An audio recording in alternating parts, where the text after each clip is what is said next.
Hey guys, I'm making this video regarding the Mets acquisition of Stroman from the Toronto Blue Jays.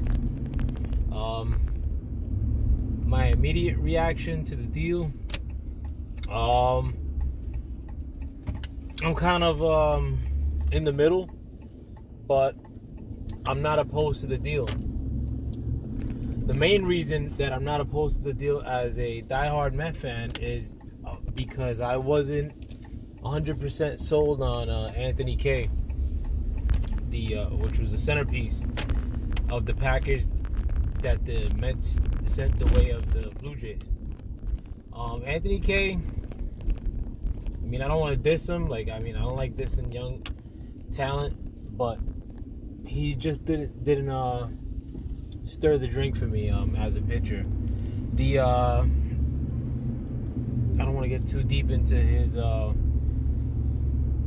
pitching mechanics or his pitch selection, but just from looking at him topically, I wasn't sold on him.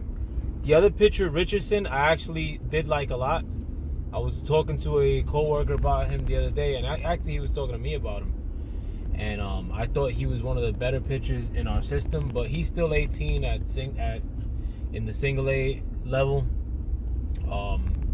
He's not going to be a factor for years to come for us. But as far as what we get back with Stroman, you got a sub-3 ERA pitcher who is pitching in the AL East, which is the toughest division in baseball, on a really shitty team. You get also too, one of the things that we get from this trade too is that the Mets, based on their recent winning streak of late, or their winning spurt of late, we may be able to sort of compete. If we keep things as is and don't trade anybody away that we currently have, as far as our pitching goes, besides maybe Vargas, that's a hell of a rotation to put up with when you put DeGrom at the top, or Stroman at the second position, and Zach Wheeler and Steven Matz, and Vargas as just a long relief guy or a spot starter or whatever have you. That's pretty formidable. Right now, our lineup is hitting really well. Even Rosario is hitting well. His bat's kind of slowed down, and he's taking better at bats and making good contact with the ball. Alonso is not hitting right now, and the team's still flourishing with as far as our lineup goes. So I was under the even before this trade happened, I didn't want to trade anybody because the packages we were going to get back for Wheeler or Syndergaard, starting with Wheeler, the package we would have got back for him, I'm not sure what it would have been. With Syndergaard, trading him away, this is statistically his worst year. He still has the stuff. He definitely has the velocity still. But to trade Syndergaard away at this point, the package you would get back, it wouldn't be too impressive. To me, it wouldn't be worth it.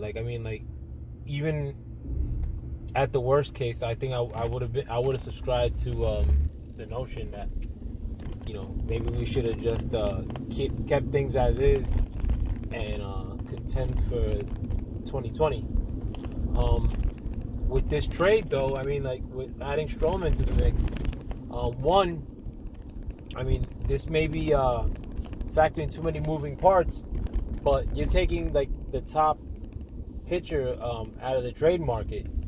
Automatically, that rising tide lifts all boats, and every other pitcher that's on the trade market, you take the top dog out, they become a little bit more valuable.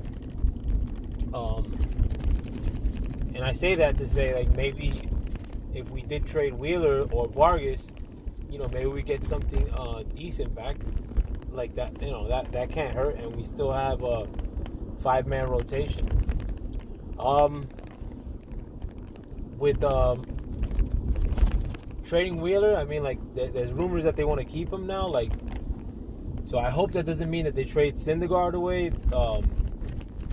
More so because I see his potential. I mean, I think we could. Syndergaard can't play or pitch any worse than what he's doing now. But this is sort of a 2-part video in one, in the sense that I want the Mets to see where they end up. I mean, like, they've made runs in the past. I mean, in recent history, in 2015 they made a run, and we were pretty shitty that year, like early on. So why not see what you have? Like, fuck it. Like, I mean, like, the team as of right now is competing really well.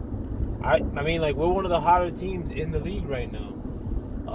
When you add another arm into the fray, I mean, a lefty, why not? Like, let's see what we have.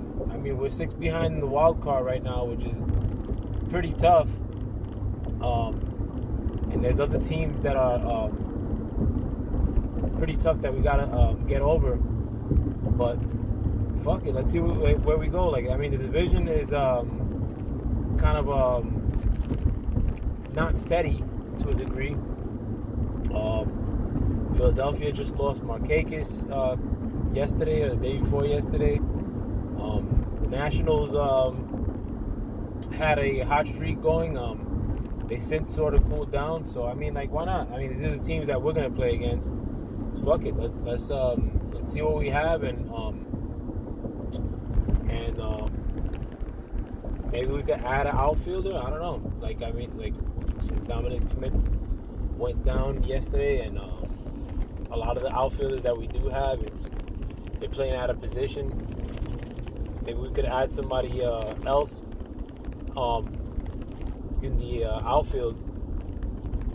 I mean, I don't think we got to give up a crazy amount for them. I mean, I wouldn't give up no prospects, that's for sure. But we'll see what we have. I mean, we don't got to trade for a bullpen. Our bullpen right now is sort of beasting. Our bullpen has played this year the worst it could have played. I mean, it could only go up from here as far as our bullpen goes. And that's what we're looking at right now. I mean, like, Wilson is pitching really well out of the bullpen. Lugo has consistently been really good out of the bullpen. Gesellman, he's up and down, but he looks pretty okay yet lately. Diaz, I mean, like, he's our closer. Like, I mean, he's kind of pitched shitty as a closer, but I mean, at least we got that solved, and that we don't have to find out who our closer is. So we're in a decent position. I mean, we don't have a big amount of needs going into the end of the trading deadline. So why not? Let's just see what we can do. All right, that's all for me this evening as far as the Mets go. Thanks for checking me out. With that, I'm out. Peace.